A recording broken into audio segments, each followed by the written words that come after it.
Salut tout le monde, bienvenue à cette chronique orale d'un de mes films trauma, le film trauma numéro 11. Je n'ai pas pu le faire hier, le jour 11 octobre, parce que j'étais assez fatigué et j'ai préféré me reposer.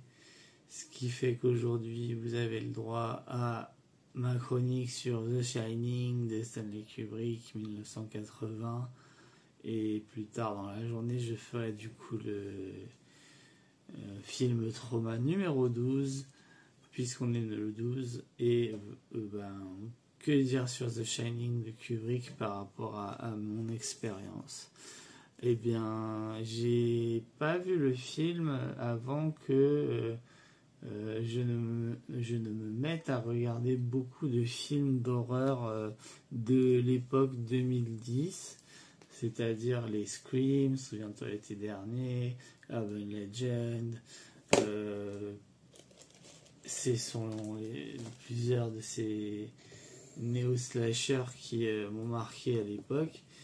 Et c'est aussi une époque où j'étais en transition au niveau du logement où ma famille habitait. On avait loué une maison mais qui n'a pas été prête pendant plusieurs mois, ce qui fait que j'étais logé chez ma grand-mère, donc la mère de mon père. Et donc c'était donc la première fois que je fréquentais mon père de manière fréquente, enfin, voilà, si on peut dire, c'est un peu redondant. Puisqu'en fait mes parents se sont séparés quand j'étais petit et j'ai pas pu voir mon père pendant des années jusqu'à mes 8 ans. Je l'ai un peu revu autour de mes 8 ans, mais je l'ai vraiment vu de manière régulière à l'adolescence, et où on a sympathisé autour de la musique et principalement du cinéma. Donc je lui disais, j'aime bien le cinéma d'horreur, etc., etc.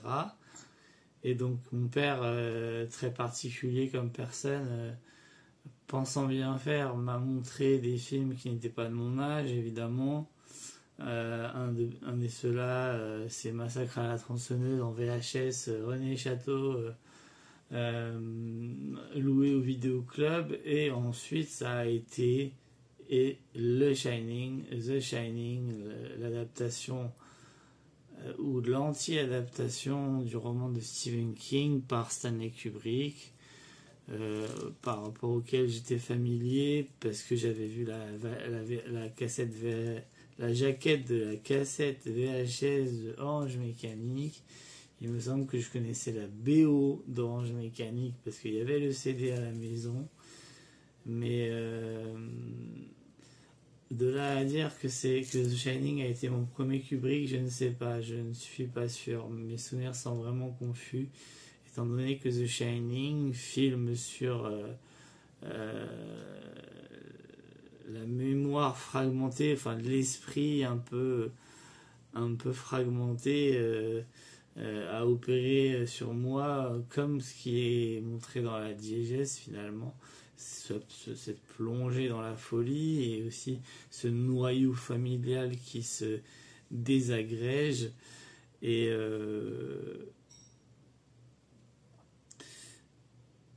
The Shining est un de mes films préférés, évidemment parce que il dit énormément sur qui je suis, mais pas de manière négative. Ce n'est pas un film plombant pour moi, c'est un film réparateur pour moi. Parce qu'en fait, comme j'ai dit, mes moments avec mon père, c'était à travers le cinéma qu'on partageait des choses. Il était incapable de me parler normalement. Il est incapable de parler à qui que ce soit normalement. Donc en fait, moi j'étais tellement en admiration devant son intellect et sa culture étendue que je n'arrivais pas à m'imposer et à lui dire vas-y maintenant stop, arrête de parler, tu parles trop. Je continuais de l'écouter et je le laissais me montrer des films trop intenses pour moi.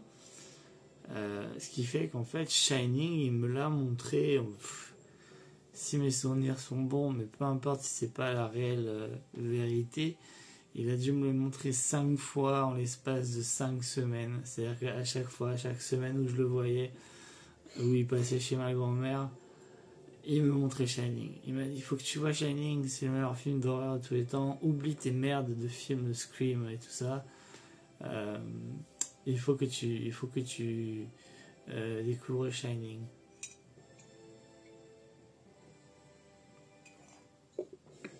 Et adulte, j'ai fait une psychothérapie avec un psychologue et je lui parlais souvent des films en question que mon père me montrait.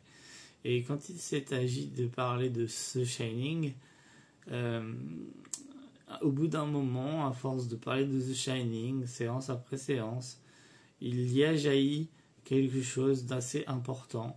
C'est la notion de paternité. Shining est un film sur la paternité, sur l'écriture, sachant que mon père est écrivain raté. Et mon psy m'a tout simplement dit, si je vous dis que votre père peut-être communique ses peurs avec vous à travers le cinéma, est-ce que ça vous parle?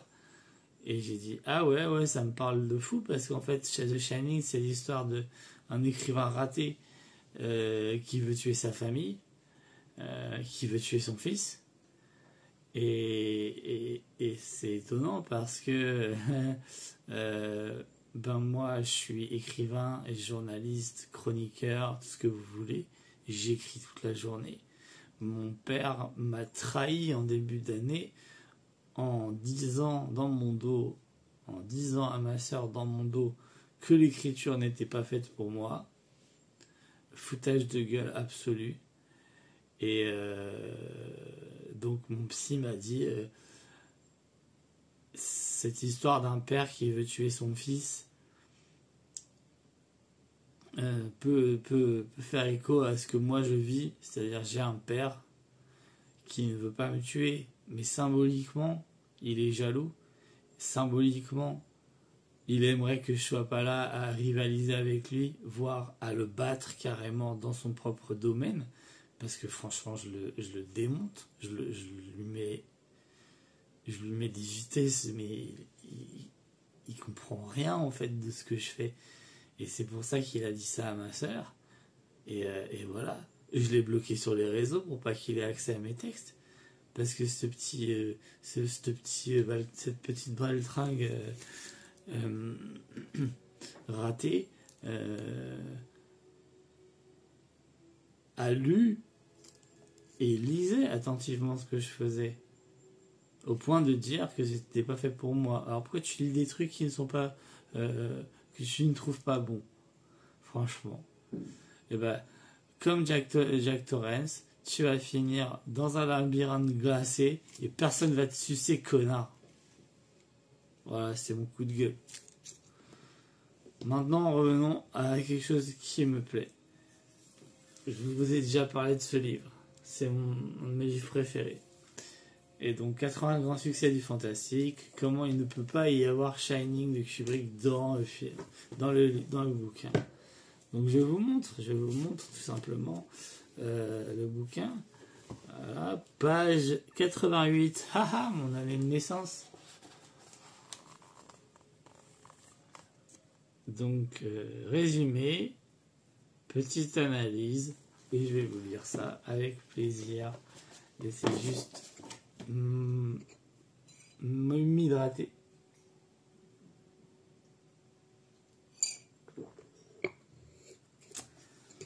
The Shining, Stanley Kubrick, 1980.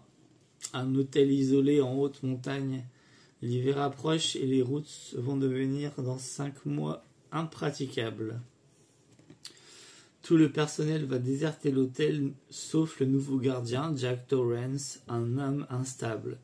Cette solitude lui semble propice pour commencer un nouveau livre. Il s'installe avec sa femme Wendy et son fils Danny Le gérant de l'hôtel les met en garde car quelques années auparavant, le gardien est devenu subitement fou et massacra sa famille, sa femme et ses 2 enfants, à coups de hache. Danny possède un don de médium et pressent un danger à habiter cette bâtisse. Avant son départ, Halloran, le vieux chef cuisinier, joué par l'incroyable Scatman Crothers,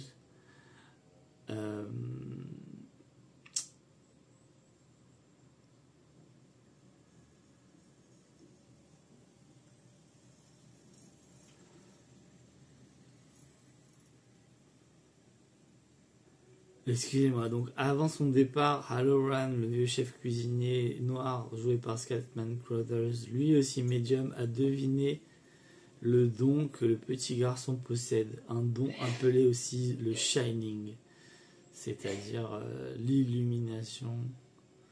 Un mois passe durant lequel Jack Torrance écrit son roman. Peu à peu, des visions et des hallucinations hantent l'écrivain.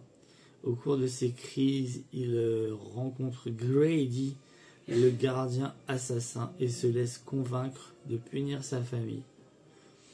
Wendy découvre le manuscrit de son mari, composé d'une phrase incohérente répétée des milliers de fois. No work and no job, no work and no fun makes Jack a dull boy. C'est quelque chose de ce genre. Donc, travailler sans s'amuser, ça rend Jack un peu taré. Donc, Wendy découvre le manuscrit, elle prend peur et essaie de s'enfuir, mais la chenillette ayant été sabotée, la fuite devient impossible dans une neige absolument envahissante. Prise de panique, elle s'enferme avec son fils dans leur appartement. Hache à la main, Jack défonce la porte, tandis qu'Halloran, ayant pressenti le danger, arrive sur les lieux. Il se fait tuer par Jack, qui peu à peu après poursuit son fils dans un labyrinthe de haies enneigées. Danny arrivera cependant à s'enfuir avec sa mère grâce au véhicule de Halloran, tandis que Jack mourra gelé dans le labyrinthe.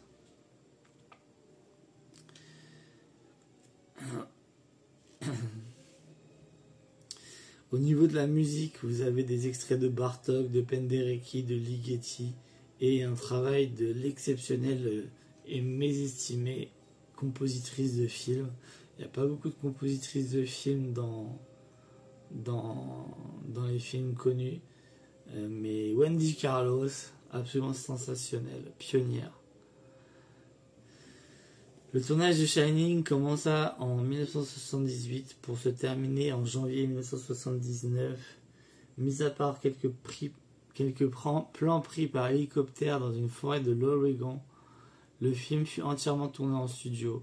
La production fit construire les appartements de Torrance, les couloirs, les cuisines, les chambres 237,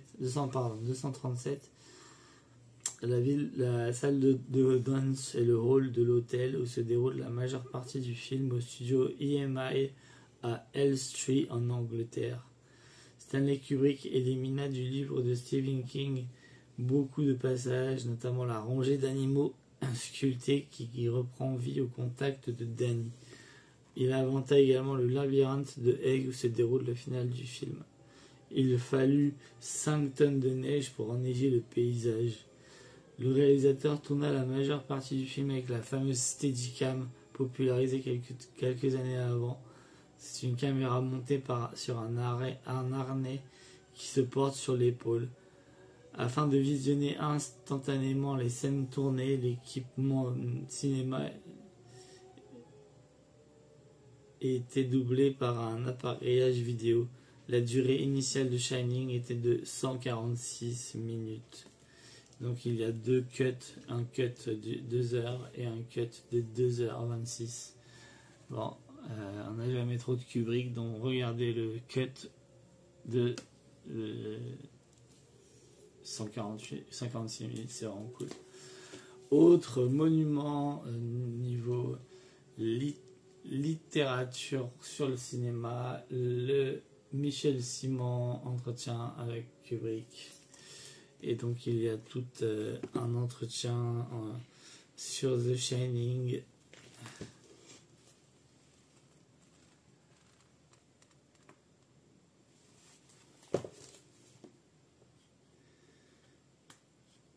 Donc ça revient sur la jeunesse de Shining, sur le tournage. Ça revient sur la notion de fantastique aussi.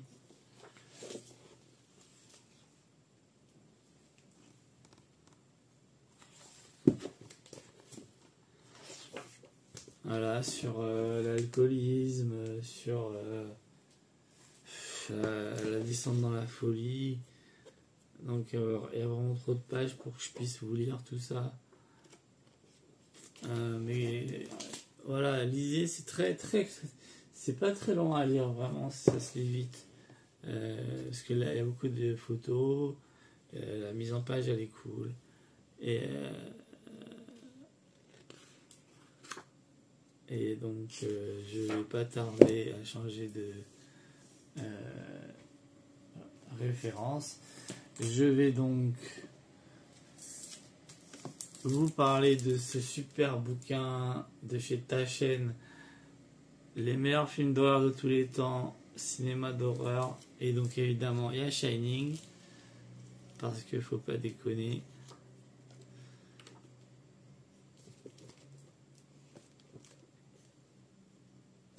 Donc voilà, vous avez une affiche alternative qui est géniale, avec les infos techniques sur le film. Est-ce que j'ai le temps de vous lire le petit texte? Eh ben oui, j'ai le temps. Donc c'est parti. Est-ce que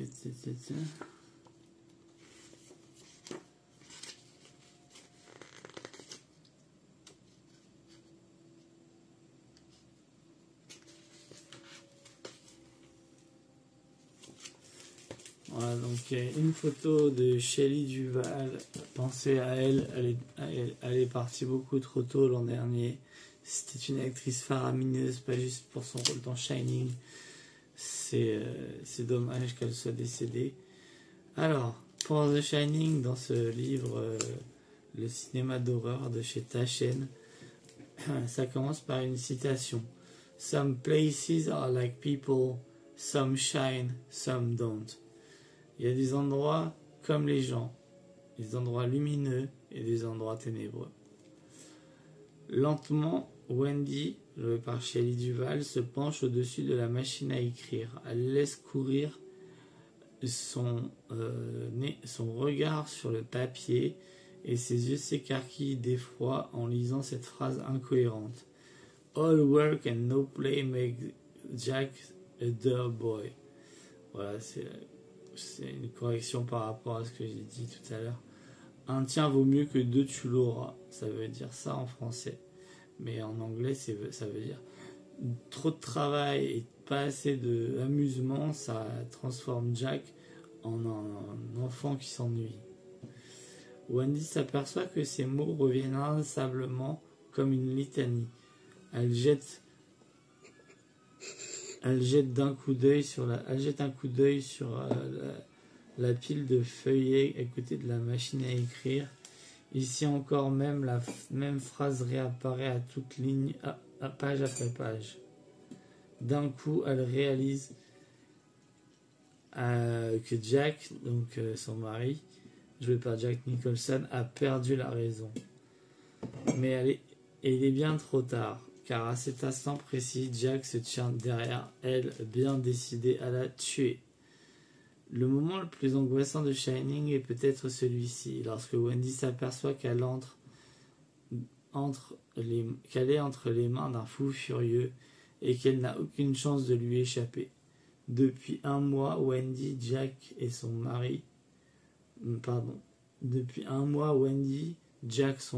et Danny, leur fils, joués par Danny Lloyd, sont les nouveaux gardiens de l'hôtel Overlook, un palace perdu dans les montagnes et que l'on a fermé pour l'hiver. Ils font marcher la chaudière pour éviter que le gel ne cause des dégâts et s'occupent comme ils peuvent.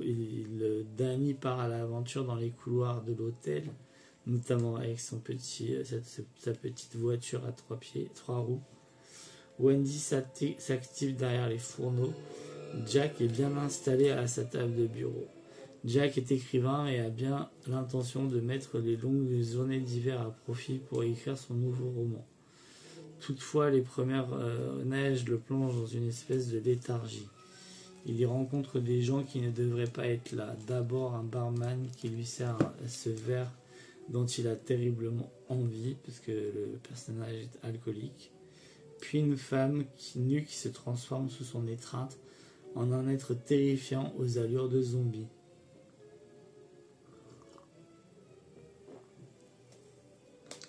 Enfin, il voit la salle de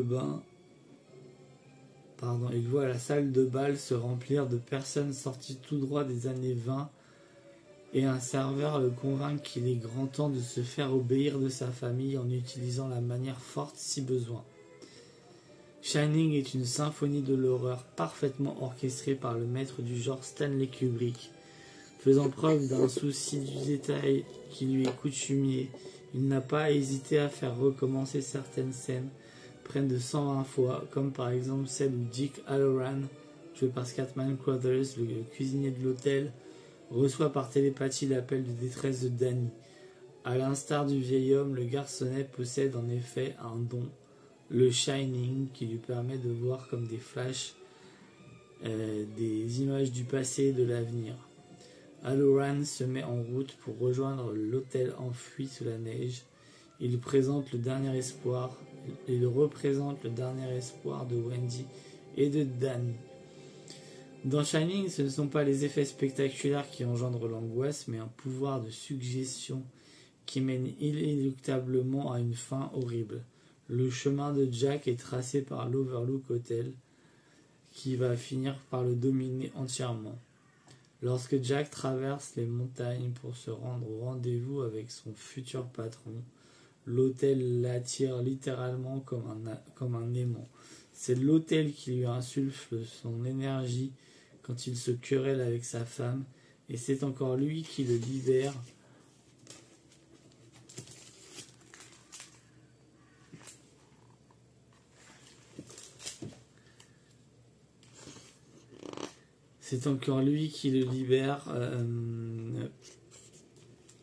Après que Wendy l'a assommé avec une batte de baseball, puis enfermé dans le cellier. L'hôtel est un lieu qui s'éveille à la vie pour posséder les vivants, leur ôter leur substance vitale. Kubrick a attaché une grande importance à la construction symétrique des images afin de renforcer encore le sentiment d'emprisonnement. Les personnages sont pris au piège dans l'hôtel comme dans une toile d'araignée. À l'inverse du roman, Kubrick ne fouille pas dans l'inconscient des membres de la famille. Il ne livre que des allusions sur leur passé et le spectateur doit spéculer sur la raison de leurs actes. Cela laisse évidemment le champ libre aux interprétations les plus diverses. Certains ont vu dans Shining une étude sur la crise que traverse un artiste, d'autres une allégorie de la répression des minorités des minorités natives américaines par les colons blancs, puisque l'hôtel avait été bâti sur un ancien cimetière natif américain. Quant à l'auteur du roman, Stephen King, il a toujours exprimé son mécontentement à l'égard de la version de Kubrick, en particulier pour ce qui est de la fin dans le labyrinthe du parc de l'hôtel, et pourtant cette idée de Kubrick d'introduire un labyrinthe est tout simplement géniale. Quand Wendy voit pour la première fois l'immense cuisine, elle affirme qu'elle ne pourrait trouver son chemin qu'en semant derrière elle des miettes de pain. Donc voilà, on a un fusil de Tchekhov. L'hôtel Overlook tout entier est un labyrinthe avec ses dédales de couloirs qui longent des portes interdites comme les salles de bal. mais le cerveau de l'homme ressemble lui aussi à un labyrinthe, avec ses possibilités ressemble lui aussi à un labyrinthe. Avec ses possibilités infinies, il peut l'engager dans la mauvaise direction ou le conduire à l'égarement total. Il existe des portes de sortie, mais tous les hommes ne sont pas capables de les trouver. Certains restent prisonniers de leur propre labyrinthe, tout comme Jack. Chef-d'œuvre. Et dans ce que je viens de vous lire, il y a quelque chose d'intéressant, c'est que effectivement, pour faire comprendre des enjeux importants liés au personnage, Kubrick dissémine des petits détails, notamment avant même que le couple et l'enfant partent à l'Overlook, définitivement. Parce qu'en fait, le film commence, ouverture, plan d'ensemble, hélicoptère sur la voiture, puis ça se rapproche, puis musique, et ensuite on a une petite discussion familiale dans la voiture autour des histoires d'horreur, donc on est déjà dans quelque chose de méta. Ensuite, Torrance a son entretien d'embauche pour devenir le gardien de l'hôtel. Ensuite, il retourne chez eux, dans une ville dont j'oublie l'état, et on assiste à leur vie dans ce petit appartement hyper exigu pour 3 personnes. C'est un peu oppressant. Ils vont passer d'un extrême de petitesse à un extrême de gigantesque. Et dans ce petit appartement, on voit des objets, on voit des autocollants, on voit des dessins de Danny qui suggèrent quelque chose que je vous laisserai découvrir si vous n'avez pas vu le film. Mais voilà, les fusils de Tchekhov, de Kubrick dans ce film sont extrêmement bien utilisés. Bravo Stanley. T'es quand même le GOAT, hein. Si tu m'entends là d'une autre temps, viens pas me hanter parce que j'ai trop peur que tu me rendes plus intelligent que je ne suis.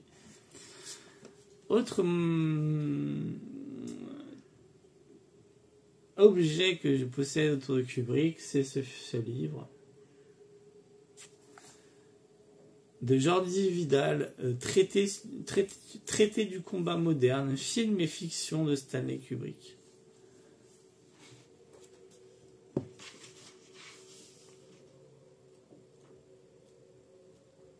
Donc pareil, c'est un peu long pour le lire, comme ça. Donc ça s'appelle Shining, pensée magique et art de la mémoire.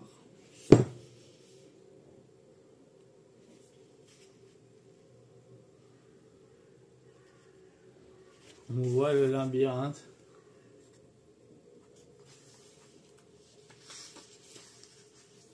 Et une dernière illustration qui est assez chouette pour complémenter ce que je raconte sur Shining.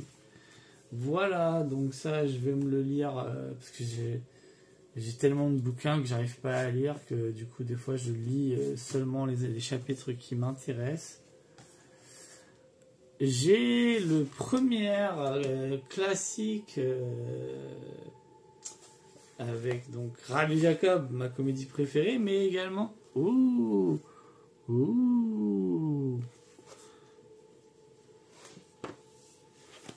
donc le texte de Frédéric Foubert, Shining, l'horreur avec une grande H. Les baby boomers tripaient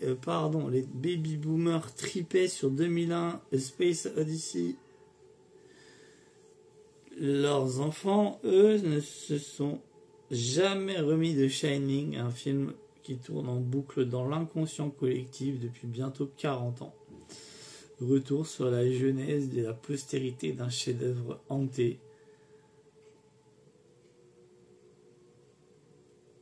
Voilà. Article beaucoup trop long pour que je vous le lise, mais en tout cas, je vais vous montrer à quoi ça ressemble. Donc, on a la fameuse scène de la hache. Here is Johnny! Et on a un magnifique cliché de Stanley derrière la caméra. Quel putain de mec, putain. On a le grand salon de l'Overlook et on a Jack qui se fait happer, il se fait sucer à l'intérieur du labyrinthe. On a la fameuse scène de l'ascenseur et on a Kubrick toujours derrière la cam avec ce plan dans les toilettes qui inspirera Coralie Farja pour The Substance. Très bon choix d'influence. Et voilà. Et voilà. Marilyn, si tu vois ça, évidemment tu connais tout, donc pas besoin de moi, mais... Oh! Wow! Et pour finir, The Shining. Va bien manger tes morts, espèce de familicide, on peut dire familicide. Petit cut parce que j'ai oublié de mentionner une revue et pas des moindres, la 7ème obsession hors série sur Stanley Kubrick. Qui est-il? Eh bien, tout simplement un des plus grands réalisateurs de tous les temps, mais artiste en général, on va dire. Il n'y a pas à chier, c'est complètement dingo.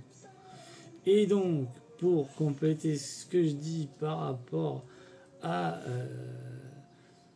Shining, et ben, nous avons un superbe article de Dionan qui crée un dialogue entre Kubrick et David Lynch. Vous y croirez pas vos yeux en lisant ce truc. C'est absolument génial. Et la revue par rapport à Shining s'intéresse à Room 237 qui a donné lieu à un documentaire absolument incontournable pour tout fan du film de Kubrick, puisqu'en fait ce sont toutes les théories les plus réalistes ou plus farfelues sur l'exégèse de Shining, et ça donne quelque chose de ultra fun tout en étant un peu pointu, un peu intello. Donc un documentaire à la hauteur de son film, du film sur lequel le documentaire porte, mais ça porte surtout sur les fans, sur les spectateurs, spectatrices, nous qui sommes les réceptionnaires, les destinataires des images, des idées, des symboles. Et donc l'article sur Shining dans ce numéro de la 7ème obsession s'appelle L'échiquier Kubrick 11 de 1980, de King à Kubrick. Citation: une grande et belle Cadillac sans moteur à l'intérieur, c'est ainsi que Stephen King décrit l'adaptation culte de ce roman Shining. Mais pourquoi tant de haine? Et ben, ce sera expliqué dans cette revue que je vous conseille de vous procurer. Vous pouvez même la louer en bibliothèque. C'est écrit par Fleur Hopkins. Et donc ça parle de Stephen King, du scénario, de l'alcoolisme, des violences intrafamiliales, de l'enfant magique, de l'Overlook Hotel, du montage. Et donc vous voyez les illustrations incroyables.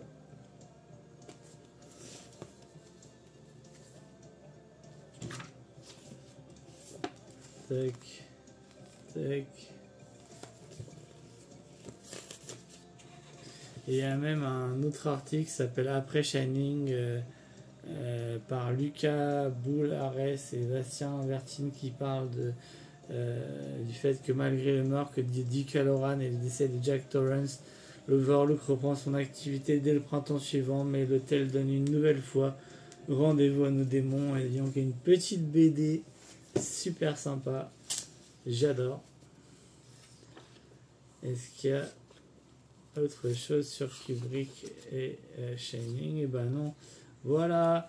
Et qui dit Kubrick dit influence sur d'autres artistes, notamment Coralie Farja. Bravo à Coralie Farja qui traite ses influences cinéma, plastique de la meilleure des manières. Et je vous retrouve tout de suite pour le mot de la fin.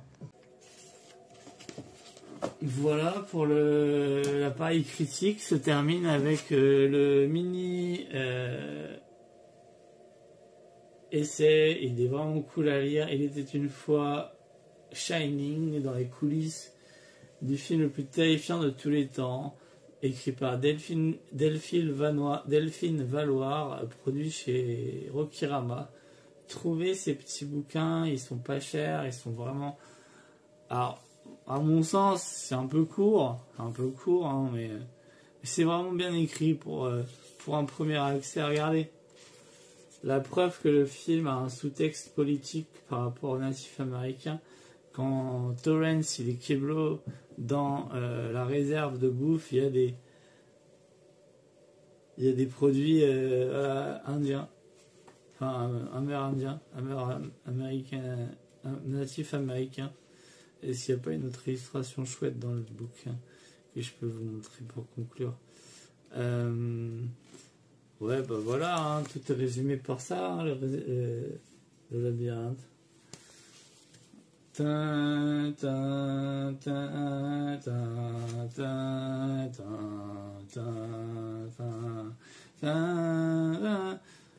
Voilà pour ma chronique orale sur Shining, film trauma numéro 11, et je vous retrouve plus tard dans la journée pour vous parler de mon film trauma numéro 12. À très bientôt, merci de votre écoute